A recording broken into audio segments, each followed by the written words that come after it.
Hello everybody and welcome to the Intel Extreme Masters Season 9. We wrapped up with Season 8 with SOS as our world champion, winning the $100,000 winner takes all. And we're here for a fresh new season, live from China, Shenzhen. And I'm joined by Moonglade. How are you doing, sir? I'm doing great. I'm so excited to be here and I'm so excited to get this started. A little bit of delays here from the get-go, but we have such a great match lined up straight away. Yeah, we had a couple of technical issues, of course, but everything should be resolved from here on out. And from this point on, we are going to have an excellent start to Season 9 here at the Intel Extreme Masters. We have world-class players here to play, and it is hot, it is awesome here. And just looking over above the camera, I can see some of the very best StarCraft 2 players in the world.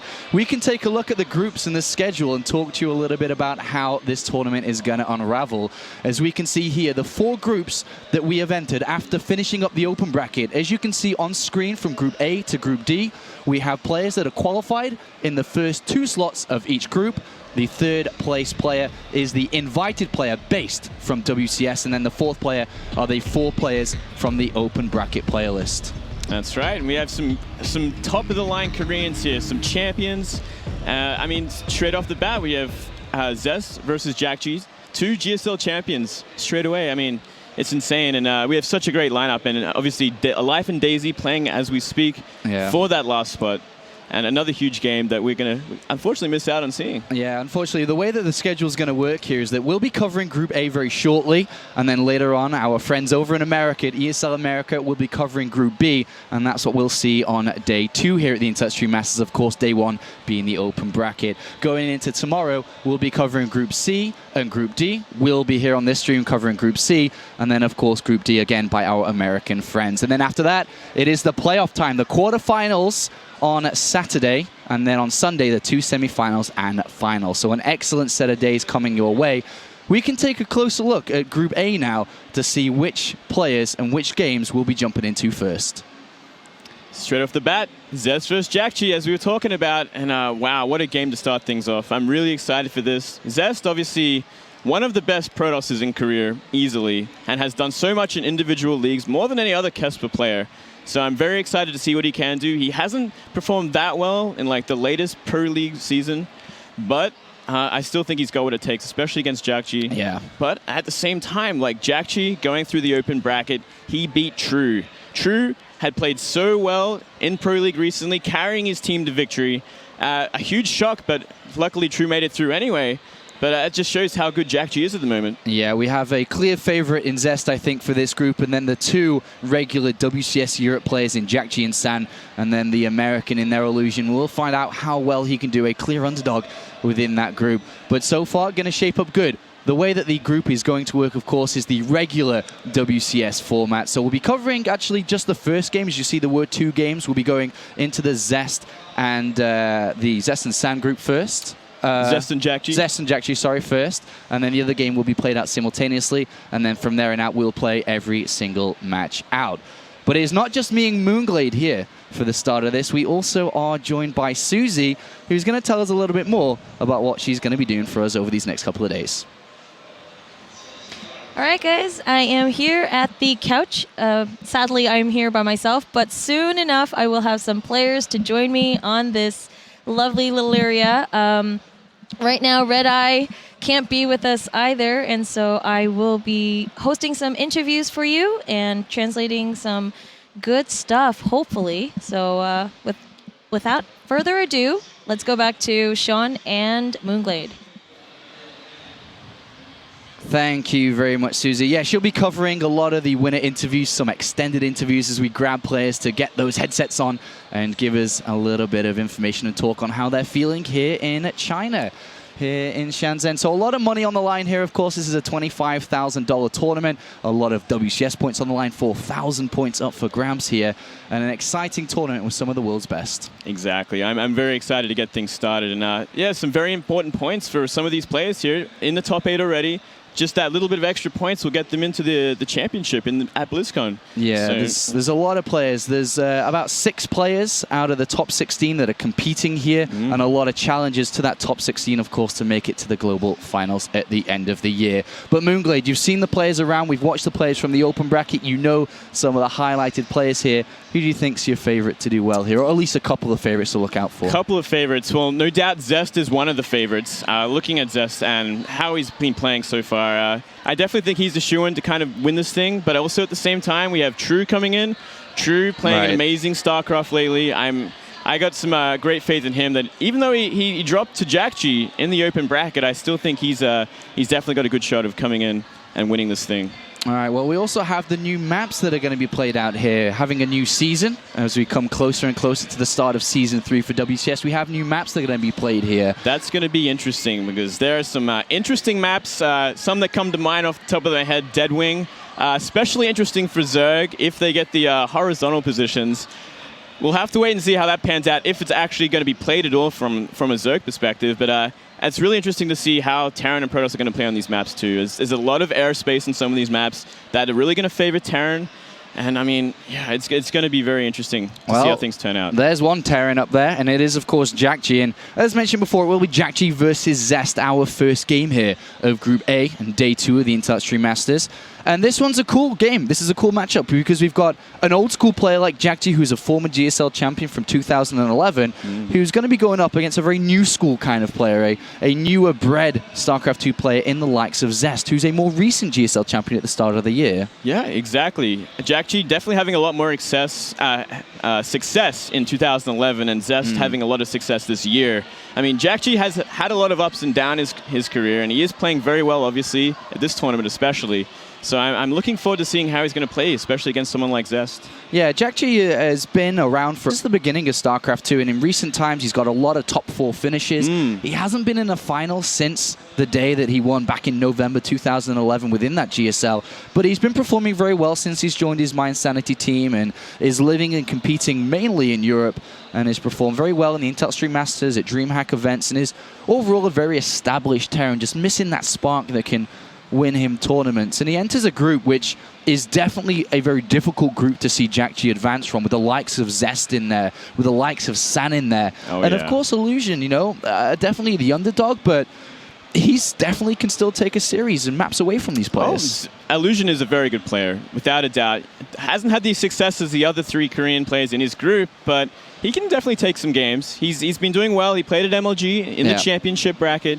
He didn't do too well there, but he still put up a good fight, had some good games. So, you know, it's promising, and I think he can do some upsets. Yeah, and as mentioned before, this is a prime opportunity to grab more points towards the road to the global finals. As you know, Jjakji's rank 11 at the moment, and then we have Zest, who's rank 8, so 2 players who are within the top 16 already looking to fight against each other. And from what I'm told, it's Zest is about to, or is very shortly, going to be ready for us to take a look at him as well. But surely, we're looking at a Zest first place within this group, followed by a close San or Jjakji. Is that what you'd be looking at this group as? That's my predictions. I mean, judging from the WCS EU finals, San may be a bit weaker in PvP, so I'm thinking if Zest can get over Jjakji, he should be able to win this. And I'm pretty sure San can take out Illusion, and from there, it's really going to come down to Jjakji and San more than anything else, I think. Do you look at Zest as like a guy that's definitely going to be looking at a 2-0 against Jjakji here then? I think so. Or is Jjakji maybe? It's hard to say. I mean, I really have to see Jjakji's TVP to see exactly where he's at. But I mean, Zest is so strong, especially in this matchup. So it's going to be very difficult, a very difficult match indeed. And it's really going to come down to like the other side of the bracket, who's going to get in. I feel like Zest is a shoo-in. And I think one of the cool things to look at within this tournament as well is how Kesper players enter international tournaments. I think is a really cool way to look at this, because Zest, of course, a well-known Kesper player, one of the best players on KT Rolster himself. But when they come to enter these international tournaments, they haven't had as good success. I mean, aside from SOS, let's point him out for sure. But let's take TY, for example, who went to DreamHack. Everyone thought he was going to go in there and just kind of own it up. Right. Do you think Zest has the capability to just go through it all like he does in Pro League? Well, I think he's one of the few Casper players that can actually do this because he has done it so well in GSL, for instance, and other tournaments of the like. He's the one player that's done really well in these individual tournaments where everyone else seems to have a lot of struggling. Seems to be struggling a lot. And it kind of makes sense because the way Casper players train, they play week by week, one best of one. Yeah. That's all they play, unless it's playoffs, of course, where it's more of an all-kill format. But that it actually shows in their gameplay. Like, they play this solid, crisp, perfect one game, but they're not ready for multiple players, not compared to these GSL players we've seen over the years, ESF players and international players who play in these massive tournaments that have so many players in it and they have just so much experience. So I think Zest, he's the one player that can do this better than any other Casper player. I'm really looking forward to potentially seeing Tasia against a Zest or against a True, who Tasia's been that guy who's been very international when it comes to his tournament presence compared to these guys who aren't quite as much. Yeah, same with Hero. I mean, Hero's in this tournament too, and he has so much experience, just as much as Tasia. Maybe not the success as Tasia, but yeah, just his international experience. Right. Yeah, it's an amazing advantage to have, and we'll have to wait and see how it's going to affect against these Casper players. Well, maybe one thing that we can look at with the Casper players, and more specifically Zest here, is do you think that the Korean pro gaming houses within the Casper teams have maybe focused on preparation on maps specifically that could give them an edge rather than a Jjakji who's going to be just playing ladder over and over and over and having a lot less trained and honed practice on that? Yeah, well, I mean, they go through such a regime of practicing for a map, practicing for a player, doing that week of research on this one player for this team. The amount of preparation that goes into this one game is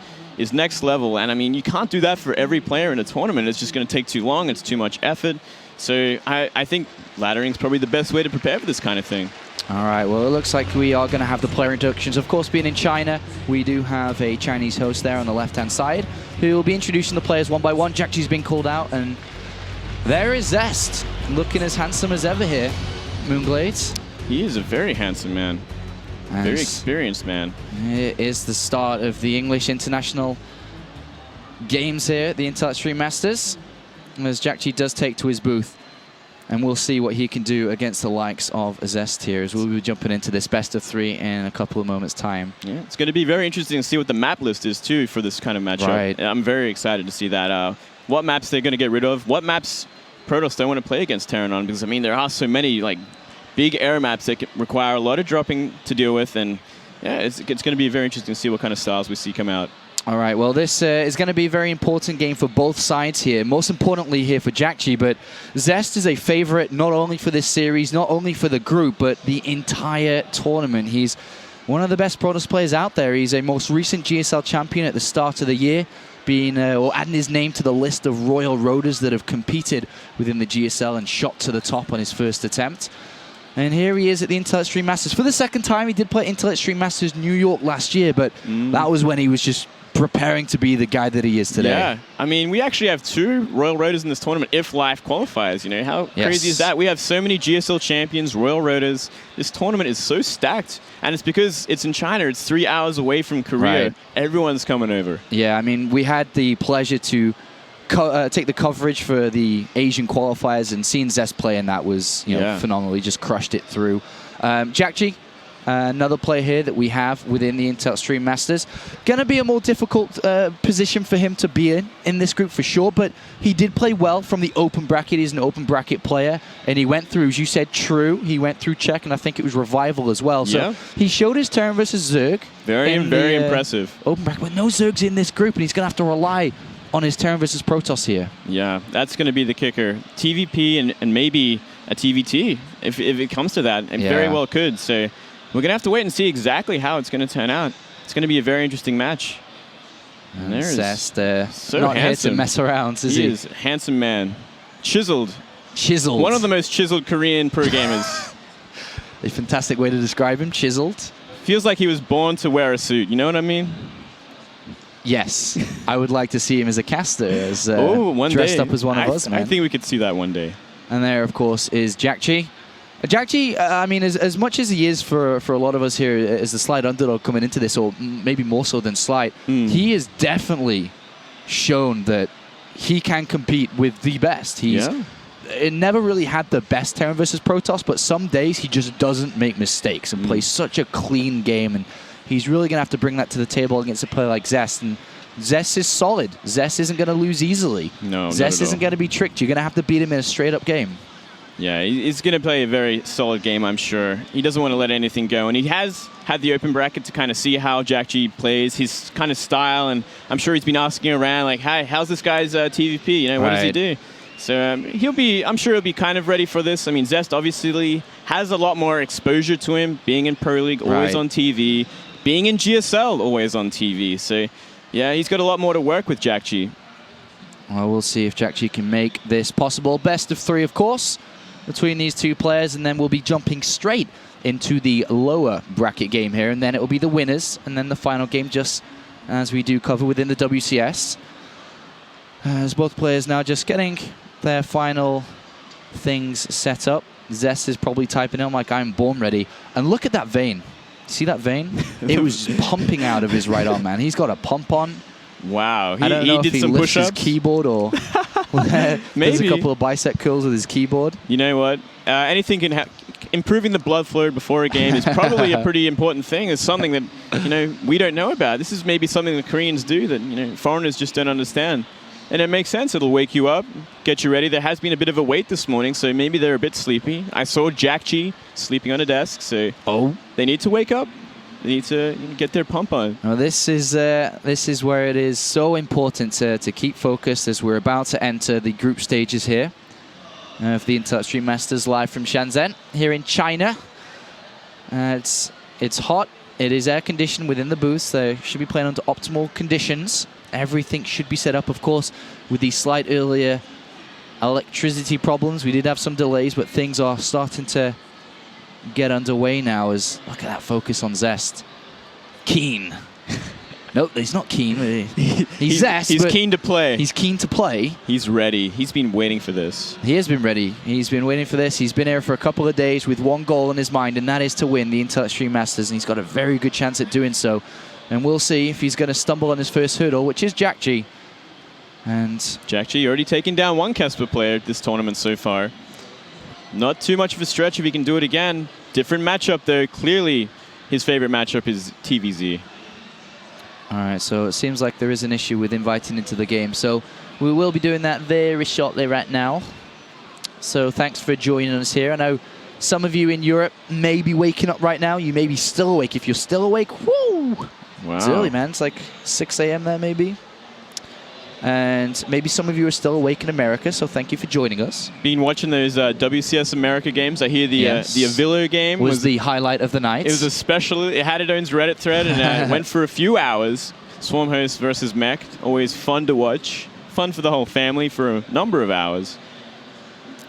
Hopefully we don't see. Hopefully we don't see that this tournament. But who knows? You know, anything could happen. There are a few Terrans in this tournament, after all. And there is a crowd out there, which I can slightly see to my right-hand side, which these players are playing in front of in the booths. You know, that's one great thing about China. Like, sometimes their internet doesn't work, sometimes their power doesn't work, but they have so much passion, so many fans for these games. Right, especially, I mean, thinking about the Warcraft 3 days, it was insane. But even for StarCraft, you know, it fills out. A lot of fans here. Well, especially that we do have Jim playing in Group D. Yeah. And of course, the only Chinese player in the tournament. Kind of a surprise that he's the only one, too. You know, I would have thought more would have come out to give it their best, but no Max said, no other players really stepping up. Do you know what I do miss? Ooh. Twitter and Facebook.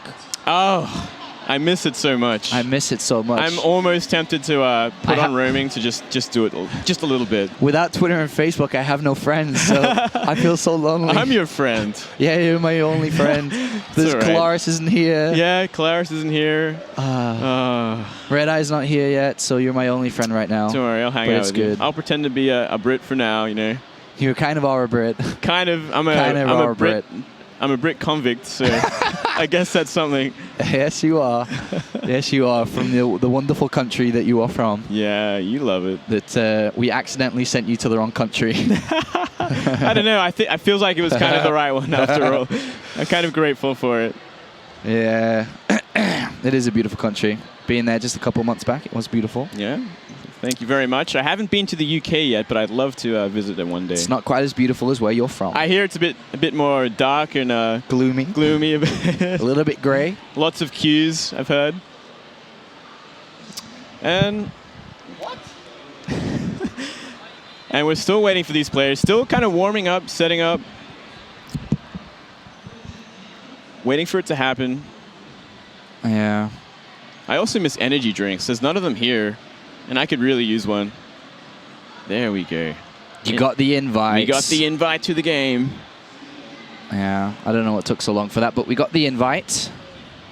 And Zest is like, come on, man. It's like, hey, man. I really want to start this game. There's only so much I can warm up for, you know. I already got that pump, you know. There's not much else I can do. I'm wearing my arms out here.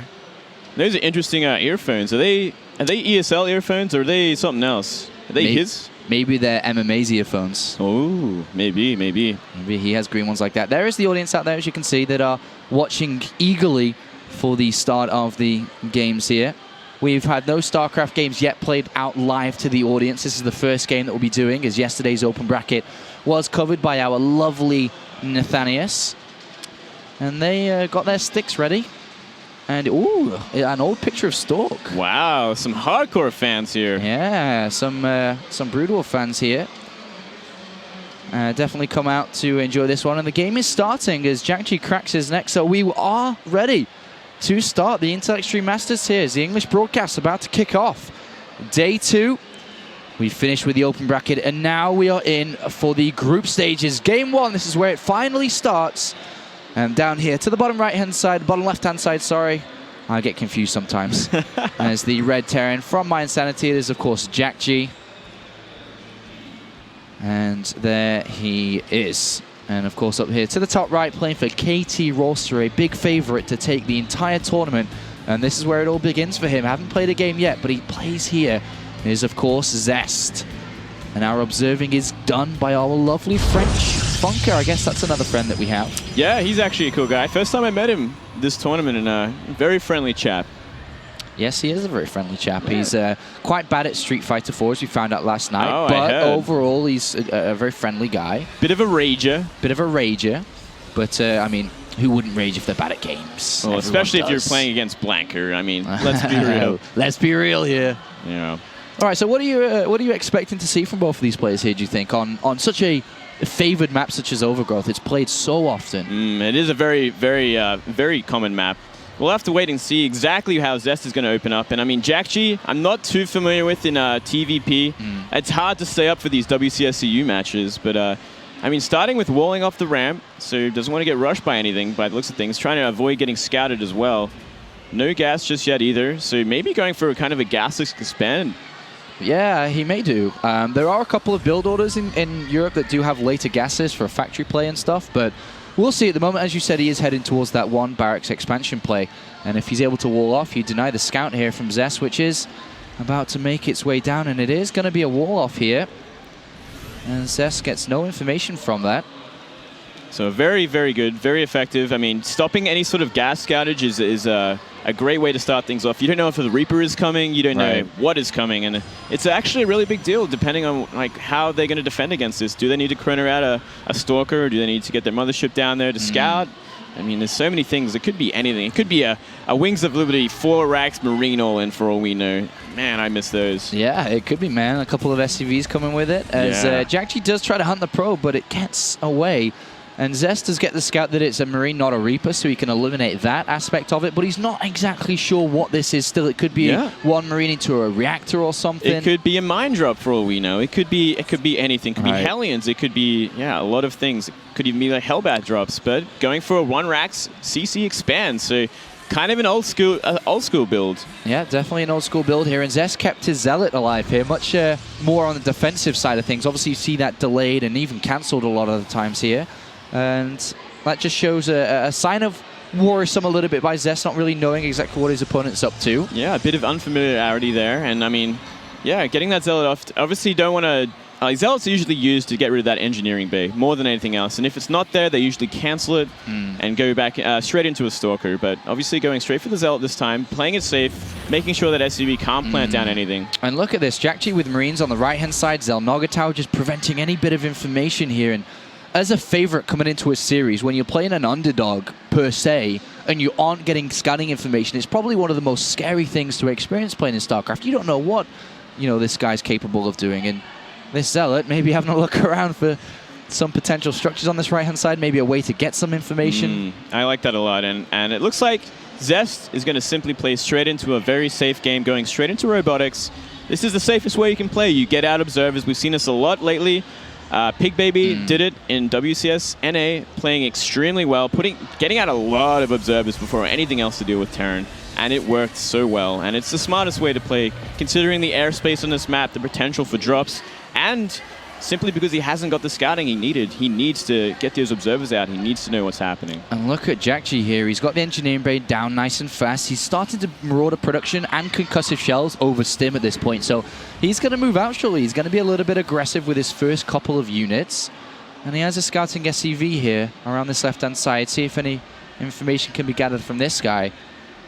And do you think Zest is going to be prepared for this little movement out? What does he have at the moment? A Stalker, I think, that's it? And a Mothership Core? Yeah. Maybe 2 Stalkers? Well, I mean, the potential to, I guess the potential is to trigger the photon overcharge and back off. That's kind of the way Terrans kind of keep the energy on the Mothership Core down, stops them from, getting too much energy so they can kind of recall and photon overcharge all in one. So it's a very smart way Terrans go about it, doing that pressure. And good information gathering there. He got the SCV that saw the gases on the natural. He saw the robot. No, he didn't quite see the robotics bay, but he did scan inside the main base, saw the robotics facility, the observer coming out, the unit count as well. And look, he's gone around the left-hand side here, not going into vision range of the right-hand side Xel'Nagatau. Yeah. So this has gone unspotted right now. Looking for that third base, doesn't see it coming up anytime soon.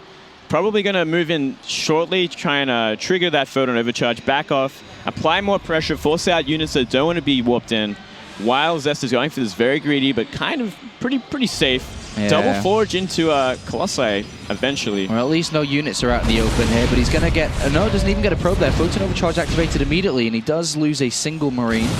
Gets a probe there, and more units coming in, and that's quite a lot of units here. That's definitely has potential to do damage. If this overcharge ends before he can do another one. There's no Colossus out at the moment. He's got double forge down. There's photon overcharge. It should have a second photon overcharge here. Yeah. But he's only 10 energy away. So Jjakji kind of just wasting the Mothership Core's energy, which I like a lot. It's definitely a very effective way of dealing with it early. He's got a lot of units. He's got a lot of production as well. You see the starport coming in, the third barracks coming in. Yeah, he's playing a very aggressive style here. And this means Zest is going to have to be very careful with his positioning, especially with this Colossi. Because that could get picked off so easily by Stim Marauders if he's not careful. And the photon overcharge is down here. It gets activated for a second time. Loses another Marine, so 2 Marines have been picked off for that, but still a lot in the center. 2 observers have been killed as well. But the longer this game goes on, and if Zest doesn't take any damage here, with double forge in, as well as the Twilight Council nice and early, he's got very good potential for the next 5 minutes or so. It's just this high amount of units out in the open that he sees as a big threat to his game. Yeah, well, I mean, it's the way Jjakji is doing this. He keeps triggering the photon overcharge in the natural, keeping that Mothership Core from having an energy, and he's going to have medivacs. Does Zest have enough? Does he have enough? I mean, he can stim towards the Colossus. There's no thermal lance. Photon overcharge is going to be down in a second. He's played he needs to prepare for this. Very greedy game, and this could be it.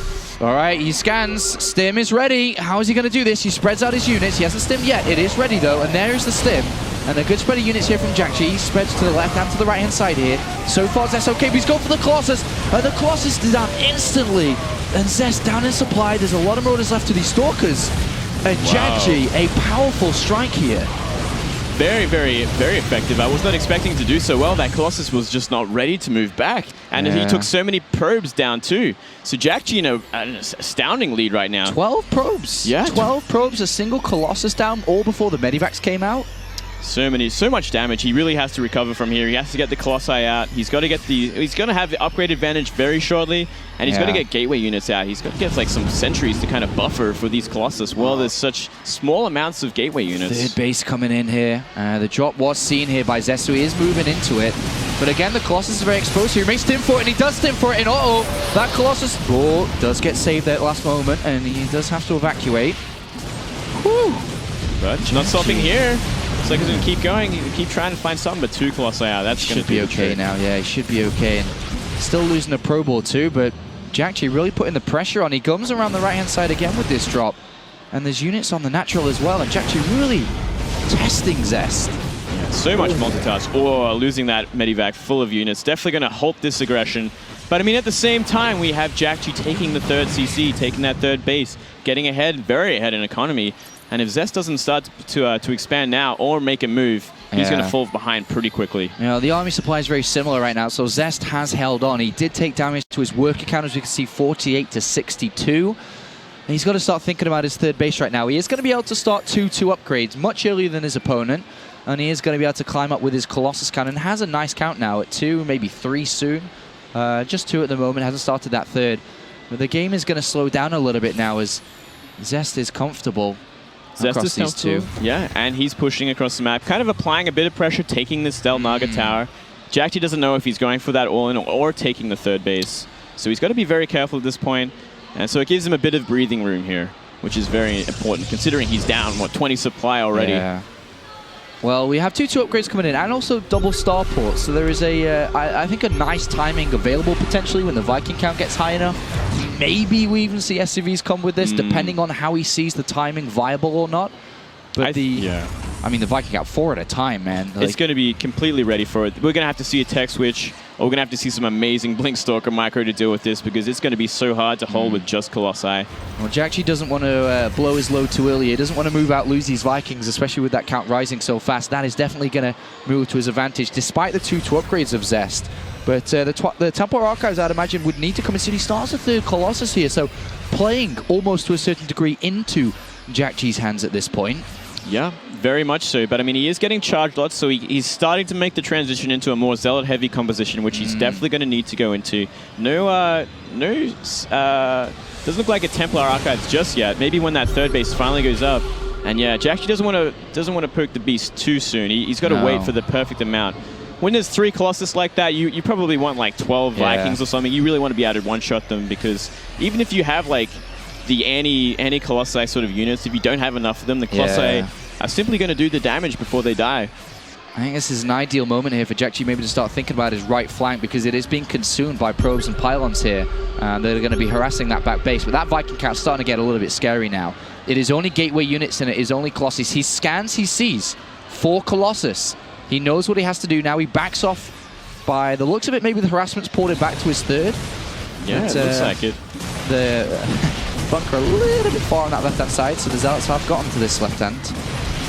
Taking a lot of damage, losing a lot of SCVs here, but I mean, Jjakji's still with such an amazing population lead, like 30 up. 30 pop up. If Zest gets to 3-3, he's in really good shape, obviously, but is he going to get to 3-3 here? There's a massive opportunity for Jjakji. Before that is complete, they would be on equal upgrades, 2-2 apiece. Viking count high, there's about 3 or 4 ghosts out already, so a couple of good EMPs would help out in this fight. And Zest, pylon blocked at 150 supply, trying to add on more gateways, and look at this army from Jjakji. A clear opportunity here for him to potentially take map number one against Zest. Yeah, this is so many Vikings. He has 5 Colossi though, so he is going to do a lot of damage to this bio before they all go down. I mean, and he is going for this kind of like this. Is this SCVs behind? These must be SCVs. Let me have a look here. Oh yes, Jjakji. This is a very, very all-in-ish sort of push, and it might be just enough. And Zest knows exactly what's going on, positioning his army in such a way that the Photon Overcharge is going to take a lot of the hits before his army does. Well, the ship called down. The Vikings going straight for the Colossus. Is this going to work? EMPs go down on the Stalkers. The Colossus doing a bit of damage, but not onto the Bio and the Marauder Marines at the back. Colossus 1, 2, 3 down. Another one's going to go down, and look at the supply difference. Wow, what a one-sided fight. It looks like the Photon Overcharge completely put him out of position, and those Vikings got so many free volleys. Wow, wow, wow, wow, What wow. a great first game for Jjakji. This is such a fantastic start here for Jjakji at the Intel Extreme Masters. Up against Zest, on stage, playing against one of the best Protoss players in the world, and he's able to take map number 1 away. And as I mentioned before with Jjakji, some days he just plays clean, he doesn't make mistakes, and he's able to deliver games like that. It's one of these days, and I mean, he did it yesterday too, so maybe it's one of these tournaments where we're going to see Jjakji come out and show everyone what he's actually made of and have one of these amazing runs. Wow. Zest must be thinking back, what went wrong there? And he knows, like, he just got pulled apart by aggression in that early game. I mean, when Protoss is the weakest is that kind of like early to mid-game where they don't have the big units out, they don't have the Colossi, they don't have the AoE or the charge or blink. They're kind of just reacting to drops where they can, putting down photon overcharge, and you know, he got pulled apart for it. He got manipulated so many times into using it in the natural. He didn't have the energy to do it when the drops came in. It was very beautiful play. Beautiful start here for Jjakji. Now just a single map away from going into the winner's game already, where of course he'd be facing the winner of either Illusion or San, which is currently being played out, I think, if not over already, which we will try to keep the updates coming in for you guys if you don't know the result of that already here. But we'll see how this is going to play out. The next map is going to be King Sejong Station, a very obviously important game here for Zest. Does not want to be losing a series so early on. It'll put him in a very difficult position, of course, within this group. Yeah, absolutely. Definitely unexpected. But I mean, King Sejong, a pretty damn good map for Protoss. Very easy to get the 3 base. Very easy to kind of hold them. Very nice sort of layout to defend, especially with force fields and photon overcharge. So we'll have to see how Jjakji especially is going to play on this map. Is he going to be aggressive again, or is he going to take it to the late game? Is he going to apply that kind of pressure? We will find out here. And King Sejong Station, the second map of the Intel Extreme Masters in Season 9. Up here to the top left is the Reddit Terran player playing for My Insanity. Is of course Jjakji. And then... Whoa. Whoa. Whoa. That was fast. That was fast. And then down here to the bottom right-hand side, of course, for KT Rolster, it is Zest. Trailing 0-1 here. And a very, very good start for Jjakji. And now it's time for Zest to show why he won GSL Season 1 this year and why he's considered one of the best Protoss players in the world. And he definitely has to show it. He definitely does. Looking very focused still. Not rattled, I don't think. He has a lot of experience in these kind of matches, so I'm sure he's going to still be on top of things. We'll have to wait and see if he's going to change it up at all. We did see the very kind of standard Protoss play we see a lot these days. I mean, going Robo, going a lot of observers into Colossi. And we've seen actually CJ Hero do this kind of style a lot more than anyone else, going straight into hardcore upgrades, a lot of Colossi, and just crush in the late game. And I like it a lot, but when you take that kind of damage early, you just can't get there in time. Yeah, 12 probe kills. I mean, it's a lot of damage. At least this time for Zest compared to the previous one, he's going to be able to get some information, hopefully, with this probe, as there is no complete wall off and there is a gas on its way down here for Jjakji. Yeah, I wonder if we're actually going to see a very fast proxy with this, or is he just going to straight up scout? Well, off a single gas here, I guess you'd be imagining it was a scout. Yeah, you would hope so, actually. That's a good point. And yeah, he's going to get it for sure. Jjakji not even trying to hide anything here. No. He's going to be able to go in here, spot the gas, and by the looks of it, it is going to be a Reaper here. As 50 gas is roughly aligned here with the barracks as standard. And we'll see that Reaper being used for scouting information. Of course, King Sejong Station, a massive map in terms of scouting buildings and structures, whatever you want around. So going to try and have keen eyes on what Zest is up to. Yeah, I mean, it's a great map for proxies, especially. There's so much room to do it on the sides. There's so many like different little areas you can put down buildings and do sort of any sort of rush, whether it be factory into fast mine drop, or you're going to see a Stargate go down. There's a lot of potential here, but both players scouting each other early, seeing exactly what's going on. We see the one gas for Zest. Most likely going to be an expansion from here. I wonder if Jjakji tries to play a little bit technical with a factory or not, but I think he's taken out a gas inside his main base, so I guess not. There are a lot of different Hellion mine builds going around right now. Oh, so I thought, yeah. There's a lot of funky stuff going on, especially with the Hellbat buff. Right. It helped a lot, and so many timings. And I mean, getting that Reaper out for perfect scouting. I mean, it's so hard to stop Reaper scouting this early. And going into reactive Marines. So he's going to have a lot of defense early too. Getting down the bunker, I'm sure, very soon. And I see a second Rax going down. And it looks like we are trying to see Zest, or at least Zest attempt to find out if it is Factual Barracks play or not with his probe on the other side of the map. He's going to go in, and that's a good scout from him. It kind of points out that he doesn't need to rush out the robotics facility, to rush out a lot of observers, to start to think about potential drops. So it's a really good scout there for Zest. And yeah, look at that. He switches his tech choice over to a Twilight Council. I like this a lot. Very, very smart. He knows exactly what's going on. He doesn't have to worry about timings at all. And he can apply the pressure, and we might very well see some Blink Stalker pressure going on here. Yeah, I mean, like you said before, we've seen a lot of that from a couple of other pro gamers in the scene, and this definitely could be this coming out here from Zest. But one thing to remember is that Jjakji in the previous game did scout directly inside the main base, so if he was to repeat his scouting patterns with that scan, he may be able to pick this up. The Reaper may be able to get it. Yeah, I mean, the biggest problem will be the Reaper, and we do see Stalkers kind of put in position to deal with any sort of Reaper jump-ins. And it looks like Jjakji's Reaper is kind of making a move here. If he gets this, it is crucial information to this game. It is a golden scout if he gets this in, but he might have to waste that scan after all, which I'm sure he doesn't want to do. Well, the Reaper's going to make a move around the south side. No, still waiting around. Ideally needs to get in there to see if this is Robotics Facility, Twilight Council, extra gateways or not. He's got no information yet in this game. So he's playing completely blind. The Reaper now makes its move. And he's going to swing around here. Mothership Core on patrol move. Gets one hit off. The Stalker comes in. Second one coming in as well. Sees gateways. And that's all he gets. Is he going to scan behind the natural now?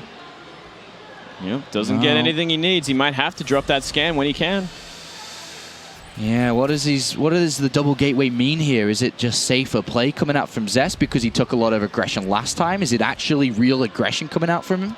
I think it's going to be about what he scans and what he can react to, but at the same time, it can be defensive, can be offensive based on what he sees. He does see a lot of Marines. Oh, do get spotted there. But Jjakji's going to be very careful here. There's 3 gateways and Blink on its way. There's going to be a lot of Stalkers out in the middle of the map shortly, and these Marines are no match for Blink Stalkers, so be very careful about that. Yeah, this would actually be a horrible position here. But we do see 2 bunkers go down at the front of Jjakji's base. So he's kind of looking at this and being like, okay, we're going to see some aggression here. Yeah. But, I mean, at the same time, getting Marines out on the map like this really puts him in a bad spot. Yeah, this is interesting because the SCV goes in and he's going to try and get a bit of scouting information. There's Marines for a counterattack and double bunkers coming down at home. So Jjakji's like preparing for a potential attack here. Maybe that gateway read was good enough for him to know that something could be happening. He actually looks like he cancels one of those bunkers. He's going to return back with his Marines. Yeah, he's going to see the bunker. But overall from Zest, it's not a huge commitment. It's just 3 gateways, it's a bit of Blink, and it looks like he's taking a 3rd Nexus. Yeah, straight into a 3rd base, so he's not afraid here. I mean, he better be careful not to get caught by his Marines. He isn't sure where they were, but they're waiting. They're not at the natural. They got Stim as well, remember. They could do some serious damage here. And +1. Oh, the Marauders are chasing them back. If they go back here, and the Stim is activated. Oh, that's so good. Oh, wow. Beautiful play from Jjakji. Very, very smart. Very nice. This could definitely lead into a cancelled 3rd base too, because we only see 3 Stalkers and 3 sentries on the map. This is really bad news right now for Zest. And look at that, a Marine goes down to scout the 3rd base, so he knows that right now that's 400 minerals that isn't thrown into defense, it isn't thrown into tech or units at this point, and he's going to get a cancel on this for sure, and this is a big move coming out from Jjakji. And as much as we wanted Zest to change things around in this next map, it's not working out too well for him. A big Stim there. And he blinked back, and the Mothership Core goes down after a Time Warp, and that's bad. Oh, but great force fields. Going to get the Marauders at the very least, and this is what they need to do. And that Nexus is going to stay up. And good micro there from Zest, pulling back some of these units. And being able to use Blink as well. Nice, look at that, pulling that Stalker back and being able to get the rest of these units. And he does clean it up. And he doesn't get the cancel or the kill on the 3rd either, so the Nexus actually survives here. Yeah, this has put Zest in a very important, advantageous position. I mean, finally getting the economic lead, what he didn't have last game, and Jjakji only just started his command center, so he's miles behind now. This is lining up to be a great game for Zest. Yeah, you see how things change so fast there. Yeah, you got to be careful against being aggressive against Blink Stalkers like this. I mean, sure, he caught a bunch, but still, like, he can warp in more, 3 at a time, and he has the Mothership Core. So he's got to be very careful, especially with no medivacs. Stimming is just going to make your army so much weaker. And now with Colossus coming out, he's going to really fortify himself across these 3 bases. And I think the next kind of stage for Jjakji's aggression is going to be with medivacs. I mean, It's going to be very hard, especially with Blink in there as well. Absolutely. It's going to be a much different game than last game. Jjakji doesn't have the control at all. He doesn't have the tempo. He is behind now, and it looks like he's going to go for this double drop. I guess one thing you can say that Zest being able to defend this, he had to sacrifice his upgrades for a lot. He's only just now getting in the Forge, which I suppose does lend its favor to Jjakji a little bit here. That's true. That's very true. Jjakji very much ahead on upgrades right now. But Protoss can catch up pretty quickly. Maybe not with one Forge, but, you know, Chrono will help a lot. I'm sure we'll see armor from this Forge as well. Double Medivac unspotted till the last minute here. And the units in between the natural and third, so quite out of position. He scans and sees they are, so he drops and stims and goes in to try to do a bit of damage. And targeting down the Cyber Core, that's a big pickoff here. That's a massive, massive pickoff. Wow, very effective. So only Zealots really can be added into this. And I guess Zealots are decent, obviously, but not the units he really wants at this point, with a lot of gateways finishing up. Yeah, not at all. Looks like he was really gearing up to do something. I mean, with this many gateways, he could very well go into a timing. And I mean, with the Colossi, Mass Blink Stalker, with some Zealots and some Sentries, you know, you got a great push on your hands, especially in this position. What's his probe count at? Is it that high? Oh, it's 66. It's high. It's very good, actually. It's very, very strong. Very good. Yeah. All right, so we'll see where this is going to go. Templar Archives has been thrown in now, as we can see by Zest. Maybe a bit of adaptation from previous game, as we do see the second Starport coming in. But quite far behind Zest in his upgrades. Just getting that +1 armor, where we see 2-2 starting for Jjakji. So definitely has a lead in that regard for sure, if he can make sure to utilize that lead.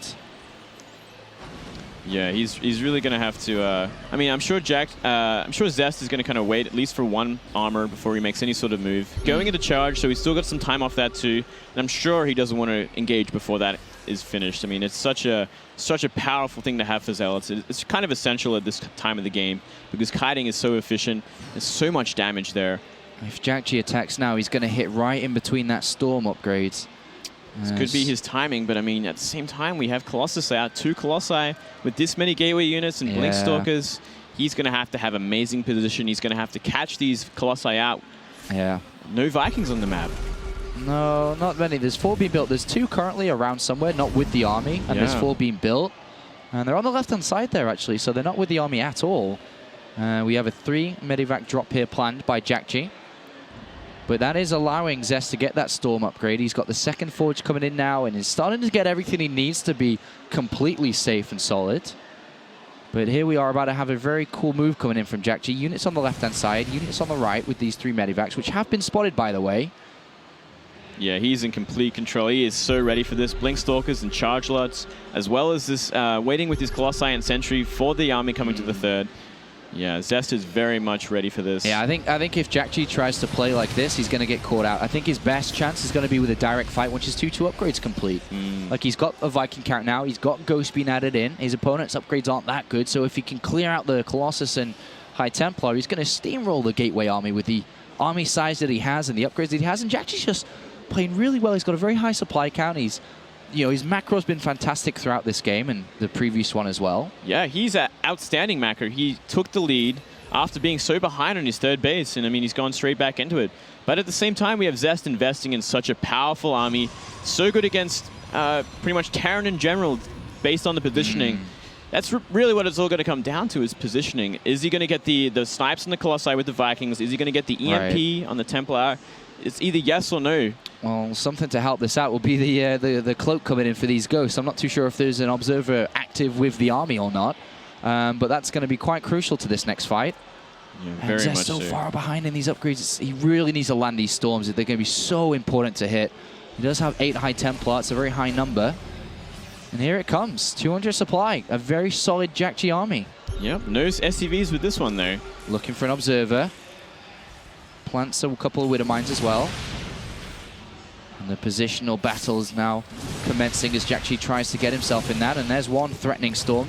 Lands well. Does a bit of damage on Marauders, though, so takes a lot more. Oh, great snipes on 2 of the Templar. Still more to go, though. Yeah, there's a couple there. And I don't know if there's any flanking High Templar from the left-hand side or not, but we'll find out. There are a couple down there, which has been spotted and scanned. And he's going to go for them with a handful of units. So really smart move to stop the flank. And storms continue to land. Cloak is done, by the way. And trying to pin out that Widow Mine hit. So cautious here. I love the cannon additions here for the potential cloak threat. Oh, yeah. Very great. And here we go. Here's the positioning. Yeah, and here's the EMPs on the Colossus, and they immediately melt at this point. Instantly gone in this fight, but is Jjakji going to be able to have enough here? He's got a couple of Widow Mines that have been activated, and the Zealots just getting cleaned up here by these high upgrades that the Marines and Marauders have. A couple units left over. Immortals, look how slow they are as they turn around, and with the concussive shells on their tails, 2 of them get picked off immediately. Equal-ish in supply, a lot of loose and useless Vikings here, but it looks like Zest may be able to hold on. Yeah, I mean, Zest still has quite an impressive bank. Looking at that, like 1,500, 800, he can make a lot of units still. He can warp in a lot. So looks like Jjakji's going to retreat and secure this 4th base, which I really like a lot. You know, he won a good fight. He reset the Colossus count. He dealt with a lot of the Templar. Now he can sit behind a planetary on his 4th base, make the army he needs to once he's scouted. And go again. And go again. 3/3 upgrades would be within that time as well, so he'd be again a little bit further ahead. But as you pointed out, Zest would start to climb in with his upgrades. +3 armor now coming in, +2 attack on the way. So we'll see how this is going to shape up. But a good game here from both players. Relatively equal at this point, but double robotics facilities now, so 2 Colossus at a time. Going to play a big part in this game. Yeah, and we haven't seen any more Vikings being made, so he's sitting on 8 right now. And it's going to really depend on how many Colossus we see come out, but 8 might not be enough. And considering there is Storm as well, and Blink Stalker, I mean, that's going to deal with Vikings very quickly. And very solidly positioned is Zest across these 4 bases now. Cannons, units, observers surrounding, just beautifully set up, very defensively. And it's going to be hard for Jjakji to find that optimal position to take a good fight, unfortunately. Yeah, the power of King Sejong Station. And oh, we see some great storms go down. Yeah, targets a couple of those ghosts down as well. And Archon gets caught at the front, unfortunately, but that shouldn't be too much of a problem from Zest. I suppose the only thing really missing from Zest, because he's been pinned back and trapped, is form of harassment. I mean, there is none. We definitely do not see any War Prisms on the map, which I'm very surprised about. You know, he could be doing some serious damage here, but he's doing pretty damn good damage with all these storms and snipes on the Vikings. Wow. Great snipes, especially because he was focusing on his Colossus count. Bringing that Viking count down is going to help out a lot. So important. He's got that +2 attack. He's about to finish up with +3 armor, so he has caught up kind of close now to Jjakji's 3/3, but if you look at the supplies, it's Zest who's able to reach that 200 supply mark first. Yeah, just constantly getting better trades in all these skirmishes, resetting this Viking count. He killed so many in that fight. It was really unnecessary. Getting some great storms off. I mean, securing that 4th base pretty early while Jjakji was getting his down, as well as trying to attack. And yeah, Zest in a perfect position now. He just kind of has to find a way to deal with this planetary. And here is a first-person shot coming in from Jjakji as he prepares for the next incoming battle, which is soon to commence. He's got Zealots harassing on the left-hand side. The sensor tower now activated on this middle of the map here in the center. You can see the main army of Zest moving there, which is definitely in the corner of his eye. He's got a lot of tracking on his opponent's army with these sensor towers. He scans, he sees, and he's going in with his Cloak Ghost now. Vikings try to get towards the observers. A cannon about to complete. And a couple of good EMPs to start this fight off, and the fight is going to commence as he kills the observer. No, it doesn't. And is it? Is he going to go for this now? And a couple of EMPs. He stems forward. Great storm on the left-hand side. It gets a lot of the ghosts low. And the Viking count going to tap. Oh, great storm there coming from the right-hand side for Zest. And Jjakji just plummets in supply there and has to retreat. Yep. Storm's just cleaning up. I mean, he couldn't get all the EMPs he needed. He got the Colossi. Only one remaining. And I mean, Zest's bank. Look at that bank. He can resupply so quickly. He can fight again and again. He can engage at his base, repop, remax, and just clean up the army. And he's going to take this 5th base down, and there's nothing Jjakji can do about it. Great snipe. Beautiful snipe on that 5th base here for Zest. And he's slowly but surely putting the game into his favor over the last 5-10 minutes or so, and he's got a very good army. The harassment continues on this left-hand side, which was something that he was missing before, but finally has room to do so. He's got a 5th base in the middle of the map. More harassment continues, and Zest really getting into his groove now. This is where we see him dominate so often within the GSL or Pro League, and he's bringing that to the table now. The Intellect Stream Masters, a rough start in game number 1, but turning things around here, and he's dominating this one from here. Yeah, really learned from his first game, and playing a perfect second game. Getting the Blink Stalker is kind of taking control, and now he's in complete control. He has a bank that is unrivaled by Jjakji, He has the army that is so hard to deal with, and he's had great position every single fight. Jjakji's been fighting on top of cannons. Like, there's no way his ghosts are going to get in there and do the damage they need, get the EMPs and snipes he needs to stop the storm, which is essentially cleaning up the army. And Zest continues to suffocate his opponent. As you said, the money's really high. Jjakji's really low at this point, being forced into attacking himself. He's got to make a move soon, and he's going to try another one. He gets 2 of the observers immediately, and that's a bit of a problem considering there isn't an observer with this. There are a couple of cannons here and around. Snipes go around, Archon gets morphed, but if we look at Zest's army, this is a very powerful army that he has, and with the reinforcements capabilities, he shouldn't be messing this up at all, and there should be a fight for Zest to take. He's going to go for it here. Everything is low for Jjakji. He doesn't have the numbers here. The reinforcements straight into the battle, the great storms on these Vikings, and this is a nice fight again for Zest. Another fantastic fight. I mean, Jjakji traded pretty well at some points there, but it still just wasn't enough to clean up the core of it. I mean, we still have so many Stalkers, Zealots, Immortal, and Archons.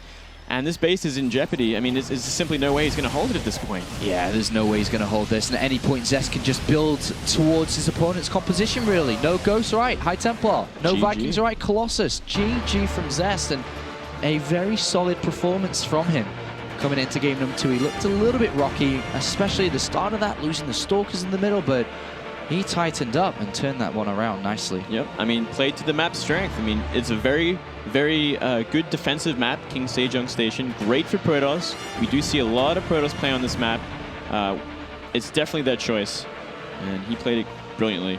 Played it to its strengths all the way. Very defensive, right, and took every good fight there was. And as maybe confident or as of a good a feeling Jjakji would have had after game number 1. Now you start to wonder, oh no, all right, Zest is actually playing well today. Oh dear. It's like, oh, okay, so he's actually, he's still pretty good. He's still good. And tied apiece now, so we'll be going to game number 3, and we will be going to one of the newer maps now. It's going to be Nimbus. Nimbus. An interesting map here. So Nimbus is the map, if I'm not mistaken, with the in-base base. I believe that is the map, yes. It is the one with the in-base base. In-base base, a lot of airspace on this map. Yes. Great for dropping, which I'm sure is why Jjakji chose this map. Actually, the maps are predetermined, but looking at this map choice, it has to be Jjakji, right? I don't think Zest would want this. I mean, the free base at the back is very helpful for Protoss especially, but I mean, it also is very helpful for the Terran as well. All right, so we'll be starting game number 3 any moment now. As if you're just tuning us, welcome to the Intel Extreme Masters Shenzhen tournament live from China. We are here at the Cartoon and Animation Festival with the Intel Extreme Masters bang in the middle of it. There's a lot of Chinese fans here that have come to watch these guys play, and they are experiencing some of the best StarCraft because we have some of the best players here. We have 6 players out of the top 16 within the WCS Global ranking. Both of these players are top 11. We have Zest at 8, Jjakji at 11. Some of the finest players that you can watch play. And we are here for game number 3 to decide a winner to move on to the winners game. As down here playing as the red Terran player for Team My Insanity from WCS Europe, it's Jjakji. And he goes up against a GSL champion from this year in Season 1 from the region Korea. It is, of course, KT Rolster's Zest. Never heard it pronounced Korea before. Korea. Yeah. But I like it a lot. Korea. I might try that next time. I say some funny things when I'm casting and sometimes sleep deprived. I am a little bit jet lagged right now. No, you're doing fine, buddy. I love it. I had a inner fight between my body and brain earlier this morning. I had the same fight, but it was my stomach and brain. I'm like, my stomach's like, why did you go to Chinese Pizza Hut last night, yo? And I'm like, I'm so sorry. Never again, I promise. Just let me sleep. And it's like, sorry, I got to spend hours digesting this at like 100 degrees in my stomach. Oh, man. My buddy this morning was like, all right, you took your afternoon nap. Time to wake up. 2 hours later, I'm like, I'm not napping, dude. I'm trying to sleep. It's brutal going from Europe to anywhere over this side of the world. I have first-hand experience coming from Australia to just about anywhere in the world. Yeah. There is jet lag involved just about every single time. Oh. Even to China, it's a 10-hour flight. Yeah. That's not fair.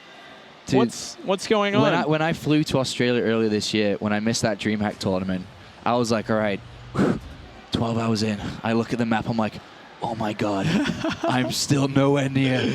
I'm like, how long do I have left? They're like, you have another 12. I'm like, no, this can't be true. Oh, I went to Katowice the other year, and it was the same kind of deal. I had like a 5-hour stopover in Singapore too, so I'm like, really? It's going to be a 30-hour trip? And I'm like, by the time I got there, I'm like, I don't want to play StarCraft. I want to sleep and cry, like, but I had to anyway. It's one of those things of being an Australian, man. Yeah, it's one of the sacrifices we make for such a brilliant country. A brilliant country, a beautiful country. All right, so Nimbus here. It is the map with the inside base. If you haven't played this already, this is a 4-player map. You can spawn in any of the locations. And as you can see, that Jjakji's showing us, you have access to an easy natural base. But one thing to point out, from my games when I've played Protoss here, it's very dangerous to play when a player is aggressive with bio units because the photon overcharge doesn't cover the ramp. Exactly. So he can actually just walk up into your base and he can come down south and he can even walk up towards your natural threaten up there. So it means you maybe have to double photon overcharge up there, which means your main base is exposed. So if you play greedy on this map, it can be very difficult to deal with, especially if we were to see something similar as you saw from Jjakji in game number 1. Exactly. I was just about to say, I mean, this seems like Jjakji's style, where he's hyper aggressive. He's going to manipulate those photon overcharges with bio very early, go into the late medivac, and then do some real damage. And I definitely think we could see that again this game. All right, well, we'll see what we have planned, because currently we may be seeing a 3rd command center. Ooh. Look at that. Against the norm here. You don't really see this too often. Definitely not what Zest is expecting from Jjakji, especially. The complete opposite, as you were saying. We're expecting aggression to utilize what we mentioned before. So very interesting play coming out from Jjakji. And he played a couple of mind games earlier today in game number 1 where he hit his one barracks command center away from Zest, who was then guessing to what's going on. And again, Zest completely in the dark at this point. No information. Doesn't even know if it's going to be factory after the barracks. Doesn't know about the command center clearly. Big moves here from Jjakji. The power of the map. I mean, you got that little ramp guarding your natural and main. Put some Marines there. You're never going to get a scout until you got observers out. Or air units, I guess, like Phoenix or Oracle. And we're going to go straight for the Robo. That's a little bit of a shame there for Jjakji to lose his Reaper. Yeah, definitely can't see any scouting. I mean, even if the Stalkers go to the other side of the map, what are they going to see? A handful of Marines on the top of the ramp? That's no information whatsoever. Nope. This is not good at all. Zest is moving down this right-hand side with his units. I'm not sure what he's looking for. He doesn't even know where his opponent spawned yet. So he was actively looking for that. Going for a very kind of greedy, like no scout with probe. I kind of like this. You know, it is a good map for greed, but it's got to be careful greed. I mean, you got to get the Stalkers out. You got to scout well with them, and you got to be ready for any sort of timing. And Sentry on this map also was a great choice because you just force-filled that little gap. Yeah. And it's going to take a long time for Terran to get through the debris. Yeah, I mean, it's a great choice if he was playing against someone who's playing aggressive, And, he's delayed his robotics bay coming into this. He's had to make, consecutive observers or time after time here because he still needs to find out what's going on. He's got 2 now coming in. And without information still. We're about to find out what he will see for the first time in this game. And I think, is that an observer just outside his main base? Yeah, that's an observer coming down. So by the late factory here, he may be able to pick up the tell of a world-class player like Zest. He should be able to know that this is a late or a very early 3rd command center late factory. Yep, he's going to get that scout on the SCC as well. So he's like, wow, so greedy. And we'll have to wait and see if he's going to do a timing from this or he's just going to simply take his own 3rd base. Well, he's got a Twilight Council coming in. Obviously could go towards Blink, but no, he moves out and he's going to take a 3rd. But look at that, an SCV from Jjakji. Wow. It's going to spot the... Look at that, just very nice, waiting for it. Beautiful, really good scout there. Yep. So both players kind of knowing exactly where each other are, know that they're going to be greedy. There's no immediate threat, so they can kind of sit back and relax, build up these armies that they need. Zest obviously want to get to that same kind of stage late game where he has this army that he can control so well, stay in control, and kind of just win these win these fights. Not team fights. Win these fights very efficiently. I mean, he plays a very good defensive game, sitting on cannons, sitting on detection when he needs it. I like it a lot. That's definitely going to be where Zest is going to be the more likely to win, but for the time being, we see a movement out. And remember that Zest has just thrown down a 3rd, has just thrown down Double Forge, and is now only adding on extra gateways. The army supply is in favor of Jjakji, who's about to finish with Stim. And what really do we have out? What do we have out from Zest? I think Zest needs to stop killing the debris. He needs to be very careful right now. He sees the army. He sees it with an observer. Oh, he shuts it down. But I mean, we did see Jjakji snipe a Colossus in the first game. That caused a lot of problems, and he doesn't want to lose this Nexus. Yeah. Now that it's finished, though, he will have photon overcharge, so he can play a little bit more defensively, a little bit safer. Not have to worry as much. It looks like the game's stuttering a little bit here. I wonder if the players are experiencing it or not. I'm sure they'll start to pause soon if it continues on. I hope so. Touch of lag there. Yeah. +1 attack is near completion here. Armory, extra barracks on the way here for Jjakji. I'm not sure if they are experiencing it. I would have expected them to pause by now. Yeah, they might just be really, really patient to the level really patient. or that to the level that's insane. But hopefully not. Hopefully they will pause if there's a problem. Because we want to see top-level games. We don't want to see them try and struggle through lag at all. Looks like it is smoothed out, so another observer coming down. But another one. Look at this army supply from Jjakji. It's so big at this point. 48 supply. If he gets on top of these Colossus, the game could just end. So it's going to be very important to save these guys. And here it comes. Well, I almost called you Wolf then. Oh. I know. I don't know why I did that. Thank you, sir. Thank you. Very handsome man. All right, so how is this going to shape up? This is 4 medivacs, a lot of units. Colossus could be exposed here. Ooh, goes with the snipe, it doesn't get it. I mean, Colossus are waiting. No combat shield. Doesn't even waste the photon overcharge, just complete control. Great positioning of the army, very safe. Very good defense. Have we seen the double forge even used? Okay, we have. Okay, 1-1's on the way, 2-2's coming in. That's nice. That is nice for him. Yeah, he's in actually great shape right now. He's playing the same game he played last time. He's like, you know what? I can play this late game and I can do it better than you, Jjakji. So I'm going to sit here. I'm going to weather the storm of this mid-game Terran that can snipe Nexuses, can do a lot of damage with drops, and I'm going to get there. And he's getting there pretty safely. That's right. I mean, I think if you look at the units lost tab, what really is Zest lost in this game? Like hardly anything. A probe and 3 observers. He's lost no units yet. Just about nothing. And he's going into that style where we don't see any sort of Templar on the map. We just see straight up upgrades, Zealots, and Colossi. And I like the style a lot. And he's in the right position to do it this time, as he hasn't taken economic damage, he hasn't lost a Nexus or anything like that. So he's gearing up for a great late game, a great push. Let's hope Jjakji's going to be capable to play against that kind of player. Is that a War Prism down bottom? What is that? What is that flying unit? Okay, good. Phoenix. I was like, Phoenix. No way, the War Prism there would have been so sick. That would have been actually amazing at this point. Yeah. Just warping Zealots into that third base. He's completely out of position. And man, look at that supply depot wall. Very nice. No run-bys this game. No way. The starport, second starport, much later in this game and without a reactor, so we're much less likely to see the similar push that we saw from Jjakji, lower Viking count. Yeah. And Zest is going to be fine. I think he's in, like you said, he's in really good position right now. He just played his game. He's been defensive. He hasn't taken any losses. He's got the great probe count. He's got a good army supply. He's got good upgrades. The only thing he doesn't have is the Templar Archives, but if the Viking count isn't incredibly high... It's not a good Viking count. I mean, looking at it, he's making 3 at a time, and he doesn't have that many out at the moment. Not enough to deal with this many Colossi. 4 Colossi on the map. Constantly warping in more 2-2 Zealots right now. So if Jjakji actually tries to take this fight, I'm very worried for him. Ghosts are coming into the mix now, which will help out a little bit, of course. And the Viking count is slowly rising, so eventually there may be a number where Jjakji does have enough to take a good fight here against Zest, but Zest, man, going up towards 3-3 already. 3-3, another Colossus on the way too, and constant Zealot weapons. Oh, it's happening. I'm not sure this one will work as well as we saw earlier. Depends on the engagement, the ghost hits. Yeah, a big push. It really depends, like where these Colossus are landing. I mean, if they're only wasting their attacks on SCVs, it's just not going to do the trick. As we saw in the first game, he was behind the Nexus, and it just didn't do anything. Zest has got to be careful here. He's out in the open, a stim forward there from Jjakji. He doesn't even know about the SCVs yet. That's something that's really important. He doesn't know about them, but it doesn't matter. Zest is at 200 supply anyway. He's about to pop another Colossus here. And now he sees the Ghost. He sees the SCVs. He knows exactly what he's going to time to get position, Sunshine, as this attack is real.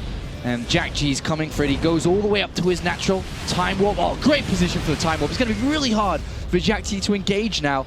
Buying a couple of extra seconds here for Zest, picking off a couple of extra units. Wow, really nice positioning here.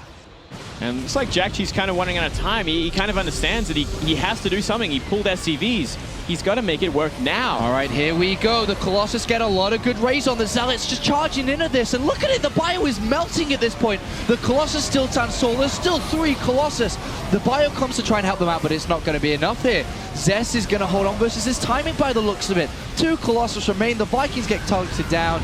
And Zest holds on against this push. Jjakji not successful this time. Wow. And it looks like Zest, who lost the first game, is going to be able to turn this around. So many SCVs are dead. So much money still available for Zest. His economy's still online. His 3 through upgrades kicking in. He hasn't lost a single probe in that whole engagement. I mean, he held on perfectly. He got the position he needed.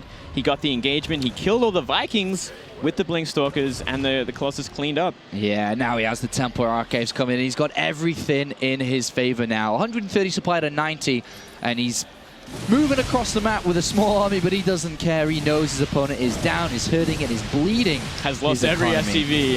Has lost every SCV. He's like in so much trouble at this point. Zest doesn't need to be over-aggressive. He's got this in the bag. He can look to end it now. His 3 third grades are about to complete. He's building pylons in the center of the map. It looks like he's just going to go for it here. And this has been a magical comeback here from Zest from game 1 to 2 to 3. And Jjakji, who looked like he started off the series excellently, and he did start it off excellently, is going to crumble to Zest. 2 games to 1. And Zest moves on to the winner's game here. Unfortunately for Jjakji, goes down to the losers. Yeah, very, very strong game from Jjakji game 1, but you know, Zest learned from that. He knew what he had to do. He had to play defensive. He had to play a very smart game and very tight game. He couldn't let that sort of thing happen again, and he didn't. He just played the maps perfectly. He played a very defensive game, and I mean, the bigger the map, like, the longer the time Protoss has to make that death ball, to make that army that's going to deal with any sort of SCV pull all in, like we just saw. And yeah, he played it perfectly. Do you think there was, do you think Jjakji missed potential opportunities in that game? You know, where we saw Zest potentially a little bit weak in the middle. Did he need to end it like that? I definitely think we could have seen some more aggression from Medivacs. Like, I think going for the third base like that, trying to snipe the Nexus was a big mistake. He could have split his forces up more. He could have forced out whatever happened at the third base while dropping the natural. Yeah, the natural is so easy to drop. Yeah. Might as well make something happen there. That's why that map was there. That's why Terran want to play this map. Yeah, well, there is Jjakji walking off the stage and is going to go meet up with Susie. And, of course, they'll be having words together in a couple of moments on Susie's couch. Susie's couch? Susie's couch in our corner. But that's an unfortunate start there for Jjakji. A really good start, but it ended a little bit sour. And I'm sure he's a little bit disappointed that the way that it went. He was in prime position to potentially push Zest down. And look at moving out, because if we look at this group, it is a favorite player in Zest, a favorited player, and then it's a battle between Jjakji and San, and that really would have given Jjakji a massive edge in that battle to move out. Yeah, and I mean, we have Illusion in there with potential to do damage. We'll have to wait and see exactly how it's going to happen if it does. But yeah, San and Jjakji kind of looking to be the favorites for second place. Yeah, definitely. And in a couple of moments, as mentioned, we will be having that interview with Zest and Susie as they talk about lots of things. I'm sure Susie's got a lot of questions to ask. Have you bought anything at this expedition yet? Not yet. I'm looking around. There's not a nice cosplay stuff. I might get something frilly. I don't know yet. I love anime, so I'm sure there's something out there for me. I know there's definitely a lot of things out there for Kalaris when he arrives. Oh, I'm sure there is. He's going to have those anime eyes that just light up as he walks around this venue. That sparkle in their eyes. He's going to grow some little cat ears. That's right. There's a lot of cosplay girls around too, which I'm sure he's going to be enjoying ever so much. Well, I think we're all enjoying it, Mr. Apollo. The pro gamers are enjoying it. The casters are as well. Yeah, it's a lot of fun. And yeah, it's a lot of fun. This is it's going to be a good couple of days here now that the issues have started to resolve themselves. As we thank everyone for bearing with us at the start of this tournament. And before we do get into that winner's interview, eventually when Zest comes over, we're going to be jumping into the next series very shortly. And it is only me and you today casting, as no one else has arrived yet through multiple different reasons. You know what? That's fine, because I'm having a great time casting with you, Apollo. Yeah, man. It's been a lot of fun so far. I've never casted with you before until today. Well, I don't cast much, so I mean, I'm kind of new to the whole thing. You're the new kid on the block. I'm the new kid on the block. Watch out, guys. Moonglade's coming. Moonglade's coming. Team Salmon. Team Salmon. On our way. We'll be going into the next game, which of course will be the losers match, which would be Depending on who lost in that game, Illusion or San versus Jjakji, and then of course we're playing out the rest of the group. And I wonder if Susie is ready. She's slightly off to our left-hand side here. And I'm interested to see what Zest got to say about himself. He's a very interesting person. You know, he's such a good player, and he looks after himself. He looks great. I just want to know more about this guy. I want to know about this guy. Susie, are you ready? Please take it away. Okay, guys, I am here with Zest. I know we really don't get a chance to talk with Zest at all because he's mainly at the GSL. He's in Korea on the KT Rolster team. And we haven't really seen him out in the international scene. Now, I know he's been at IEM New York, and here he is today, or in this event, at Shenzhen. So, first off, I'm going to ask him a couple questions about the gameplay today. Today, in Game 1, I mean, you lost Game 1. It seemed like you were really shaky. What were you thinking when you lost that one? 첫 번째 경기 때, 다 들리죠? 네. Okay. 첫 번째 경기 때 졌는데 당황한 것 같은 느낌이 들었거든요. 그거에 대해서 좀 얘기해 주세요. 생각보다 좀 솔직히 좀 가볍게 이길 줄 알았는데 생각보다 좀 움직임이나 그 옵저버 끊는 플레이가 너무 좋으셔가지고 생각보다 잘하셔가지고 좀 첫 경기 끝나고 좀 당황했던 것 같아요. Okay, he said actually he thought first game was going to be an easy win, but when his opponent came in, started picking off his observers and stuff, he was just like, oh crap, this is going to be harder than I thought. When he lost that game, he sat there kind of bewildered in a way, kind of surprised that he lost, and obviously we know what happened in Game 2 and Game 3. Now, Game 2, then, what did you do to change that? I guess when you're feeling like shoot, I'm really surprised. What did you do to change it, and how did you gain that confidence back? 이 경기 때는 어떻게 해서 그러면 다시 자신감이 생기고 어떻게 해서 이기게 된 것 같아요? 솔직히 이 경기 때도 초반에 막 그 추적자 흘리면서 많이 솔직히 진 줄 알았어요. 지치고. He thought he was gonna lose Game 2. Actually, he was just like, crap. In the first half of the game, he's like, oh my gosh, this is it. But 지치고 나갈 뻔했는데. 상대방분이 솔직히 그 1세트와 3세트처럼 그 치즈 러시 1군 동반 러시가 왔으면 제가 좀 맞기 힘들었을 텐데 그렇게 무난하게 해주셔서 그렇게 역전할 수 있었던 것 같아요. Okay, he actually thought he was going to lose. He at one point was thinking about just calling GG out, but then he realized, if he had cheese rushed it like he did in Game 1 or 3, he might have had a harder time. But then after that initial hump, he realized he could just go for the long game and was able to win. Now, you know what? We don't really know him as a person. And so I'm just going to ask him a couple of more personal questions. Me, Apollo, and Moonglade have come together, and we decided that we're going to ask him a couple of questions, especially about him being a Kespa player. Okay, now, you play for KT Rolster, and you're a Kespa player now. What are some differences between playing against Kespa players and playing against Western Korean players? 해외에 있는 선수들이랑 한국에 있는 선수들이랑 같이 게임할 때 차이점이 어떻게 되죠? 일단 해외 선수들은 자기 이렇게 자발적으로 이렇게 하는 시스템이다 보니까 저희 캐스파 협회 소속 그 게이머들은 이렇게 시간도 완전 정해놓고 완전 체계적으로 이렇게 게임량도 다른 해외 선수들보다 많기 때문에 당연히 저희 캐스파 선수들이 더 우월하다고 생각하고 있어요. Okay, initially he says the foreign players they have a lot more freedom to make their own practice schedules and things like that. Obviously, if you're in a team house in Korea, it's all set for you. In fact, I'm going to ask him, how many hours per day do you practice? 매일 몇 시간씩 연습을 해요? 일단 의무적으로 해야 되는 게임 시간이 10시간 정도 되고 Okay, the given amount of time is about 10 hours that they have to do. 경기 전날에는 그것보다 더 많이 해서 12시간, 13시간까지도 하고 그러고 끝나는 게 아니라 이제 자발적으로 추가적으로 이제 더 하는 편이에요, 저는. Okay, and then he says right before a big match, they'll be required to play between 12 and 13 hours. And then afterwards, when they have free time, he's the type who'll go ahead and put in some more hours. So that already goes to show you how much more they practice. And so he feels that because of those reasons that Korean players, especially KESPA players, perform better in these kinds of tournaments. But what you guys don't know is that in Korea, most players prepare for one opponent, right? Wherefore, in these international tournaments, you just kind of come in and you play a best of 3, a best of 5 against whoever just happens to come your way. I'm wondering if that's why KESPA players haven't been doing very well in these kind of individual tournaments.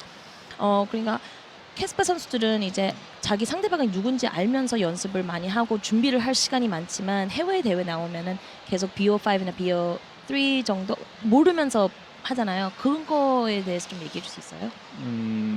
제일 잘 말씀해 주셨는데 그 부분이 제일 힘든 것 같고 저희는 이제 개인 리그든 프로 리그든 이렇게 상대가 정해지고 그 상대에 맞춰서 이렇게 체계적으로 연습을 하는데 해외 대회는 이렇게 다음 상대가 누군지도 모르고 이렇게 바로바로 정해지기 때문에 그 부분만 적응하면 이제 해외에서도 압도적인 모습을 보여줄 수 있지 않을까 생각합니다. He said I hit the nail on the head. He goes, that's exactly why he feels that KESPA players just don't do as well.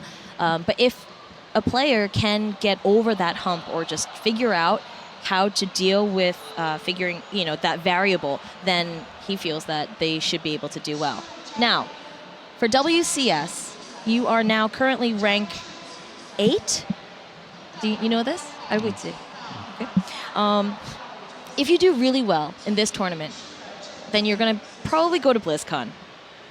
Right? Do you know how much the BlizzCon final prize money is? 마지막 상금이 얼마인지 알아? 1억. 가고 싶지? 얼만큼 가고 싶어? 무조건 가야 된다고 생각하고 있어요. All right. I asked him, how badly do you want to go? He's like, I don't care what it takes. I'm going to get there. Because he knows exactly how much the prize pool is. And, I mean, who wouldn't want $100,000? Really? Now, on the KT roster, I don't know if you guys know this, but this guy, probably the best Protoss in the world. Yeah? 이 세상에서 제일 잘하는 프로토스 맞아? Yes. Okay, he agrees with me. Now, which is, if anything, I think he's the best player on his team, and I may get flack for this, but I'm going to blame it on Apollo and Moonglade again and say that they made me say it. But I actually agree with it too. He's kind of taken that role. He's overtaken Flash. And for those of you guys have followed Brood War back in the day, that is a huge thing. I'm wondering how he feels about this. 지금 이제 이영호 선수보다도 더 잘하는 선수라고 사람들이 이런 말이 나오는데 그거에 대해서 어떻게 생각하세요? 영호가 대외적으로 이렇게 연습실에서 하는 것만큼 아직 못 보여줬다고 생각하기 때문에 연습실에서는 진짜 그 브루드워처럼 그런 포스를 보여주고 있기 때문에 조만간 영호도 잘할 거라 생각하고 저도 그에 못지않게 더 잘하려고 노력할게요. I think he's laughing because I had told him earlier before this interview that I don't want generic answers, but he's giving me really generic answers and he knows it, and that's why we're both giggling. He feels that Flash hasn't been able to show in tournaments or on TV how good he is, because during practice, he says Flash is still absolutely a monster, and he feels that, and it's probably because he's a Terran player, to be completely honest, but he feels that, with more practice, Flash should be where he needs to be, but having said that, with more practice, Zest feels that he could still be better as well. So, all right, well, you know what? I think it's time to go back to Sean and Mooncleat. I was going to say Wolf too. Oh my gosh. Something's rubbing off. There's something in the air, guys. But thank you so much, Zest. Thank you. 감사합니다. 감사합니다. All right, and back to you guys.